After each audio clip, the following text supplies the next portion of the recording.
Autocompattatori diretti alla discarica di Siculiana ancora in fila e interi quartieri agrigentini in emergenza sepolti dalla spazzatura.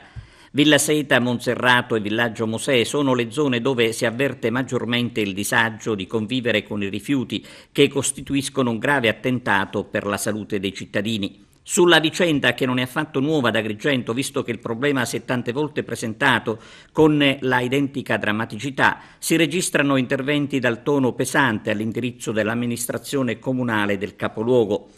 Fra tutti a denunciare il grave momento è il consigliere Marco Vullo del gruppo Uniti per la città, il quale chiede un incontro urgente al prefetto.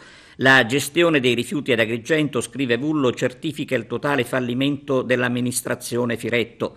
Ci troviamo, aggiunge il consigliere, di fronte ad una gestione a dir poco disastrosa. Marco Vullo punta il dito anche sulla differenziata che, dice, resta un miraggio, un nobile progetto, e la ragione è semplice. Il sindaco Firetto e l'assessore Fontana denotano una evidente incapacità amministrativa nell'avviare il servizio. E sempre in tema di rifiuti per strada è intervenuto il libero consorzio di Agrigento. Per l'ex provincia regionale a rimuovere la spazzatura abbandonata sulla provinciale 1 deve essere il comune di Agrigento, anche perché il personale stradale del libero consorzio non è autorizzato alla rimozione.